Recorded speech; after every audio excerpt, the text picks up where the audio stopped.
এমন সময় সখারা বলছো কানাই আগে একটু দে না ভাই। বলছে ঠিক আছে ঠিক আছে, তোমরা দধির সেবা করো, আমি এবার ননির ভান্ডের কাছে যাই। ননির ভান্ডের কাছে গিয়ে মানে চুরি করে খাওয়া তো, চুরি করে খেতে গেলে নাকে মুখে একটু বেশি মেখে যায়। মিষ্টি হাসি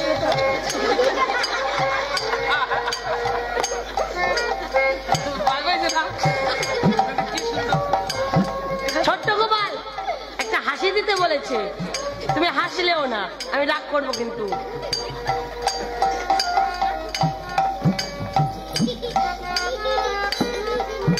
চুরি করে খাওয়া তো নাকে মুখে মেখে একাকার, ওই যে নাকে মুখে যে মেখে একাকার, এবার নাক মুখ থেকে কুড়িয়ে এনে সেগুলো সেবা করছে। এবার অন্য আক্রমণে দেখতে পেয়ে ডেকে বলেছে, কিরে দুষ্ট, তোর নামে মায়ের কাছে নালিশ গিয়েছে জানিস তো? যদি জেনে থাকিস একটা কাজ কর, তুই পালিয়ে যা। যা না, পালিয়ে যা। ঠিক আছে ঠিক আছে, যদি না পালাস মুখে যে ননিটা লেগে আছে ওটা কি করবি জানিস? তাহলে শোন। ও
মনে মনে ভাবছে আজ তুমি কোথায় পালাবে জাদু, আজ তোকে হাতে নাতে ধরে মায়ের কাছে নিয়ে যাবো।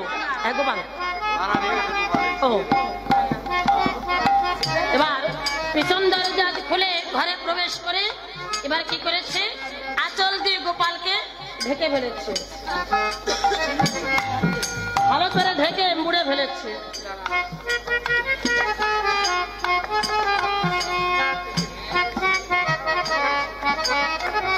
আয় দিদি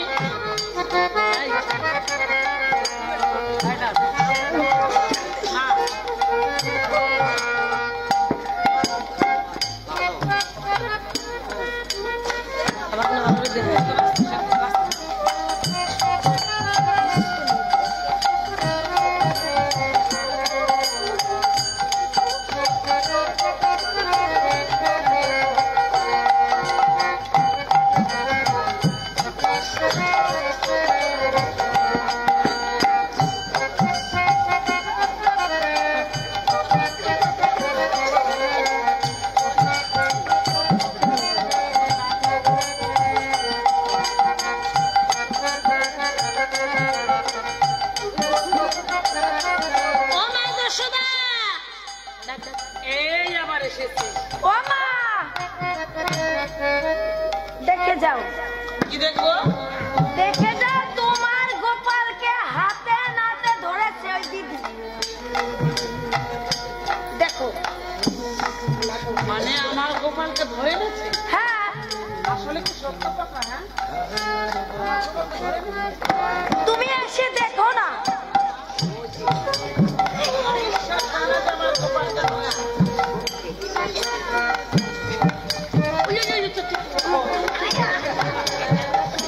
কি হলো? আমরা তোমার গোপাল ধরে এনেছি। আমার গোপালকে ধরে এনেছো তো? এই পড়ে যাবে, পড়ে যাবে না। আমার গোপালকে ধরে এনেছো? হ্যাঁ তোমার গোপালকে নাকের ডগায় মারে মারে না চুনমুনু। আমার গোপালকে বলে ধরে এনেছি, বিশ্বাস হয়? আমার গোপালকে ধরেছে, আমার বিশ্বাস হয় না যে আমার গোপাল। এই গেল গেল গেল গেল গেল গেল গেল গেল গেল গেল গেল গেল হ্যাঁ গোপাল গেল গেল গেল গেল গেল গেল। যখন বলেছ গোপালকে ধরে এনেছো দেখাও।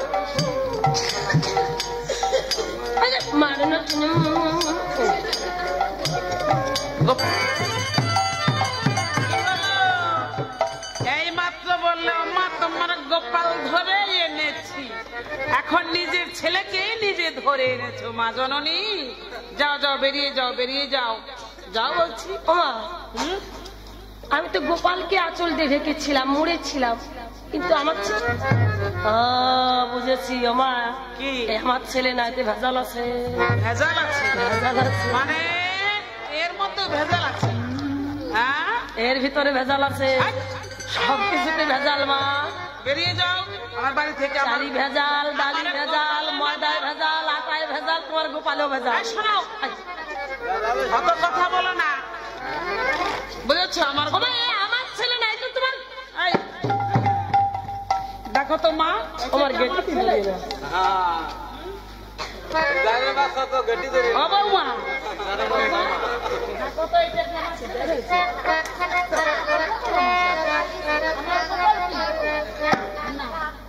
গোপাল কালো, গোপাল হচ্ছে কালো।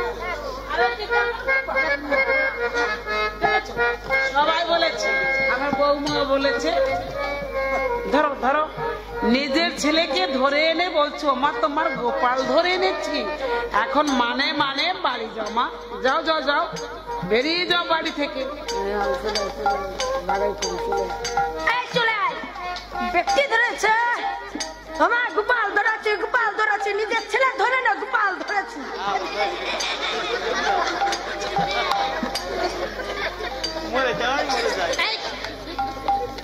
শোন তুই ওই দলে ভিড়বি না, দরকার হয় আমি একা একা স্বতন্ত্র থেকে দাঁড়াবো, আমার কাউকে লাগবে না। কোন দলে ভিড়বো? নিজের ছেলে ধরে গোপাল ধরেছে, গোপাল ধরেছি। তুই যা, তোর মতে যা, আমি বলছি আমার চালায় যা। সুবোধের লোক চলে আয় বাড়ি। আমি সুবোধের দলে বাবা,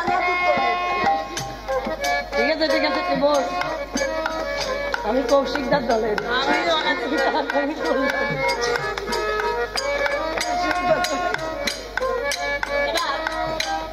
উপনন্দর স্ত্রী যখন তার ছেলেকে হাত ধরে টানতে টানতে নিয়ে চলেছে ক্রোধ ভরে, কিছু দূরে গিয়ে দেখতে পায় সেখানে গোপাল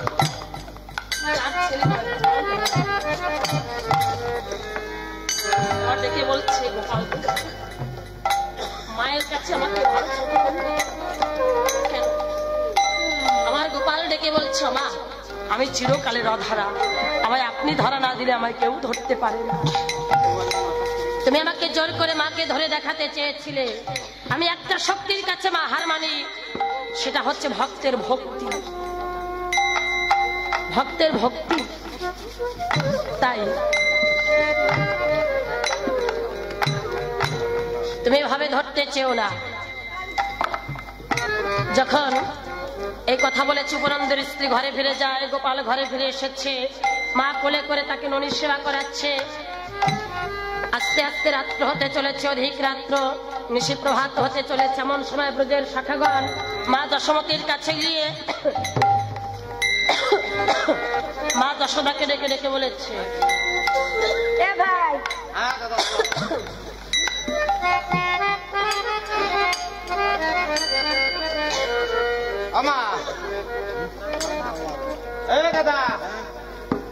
চল মার কাছে চল।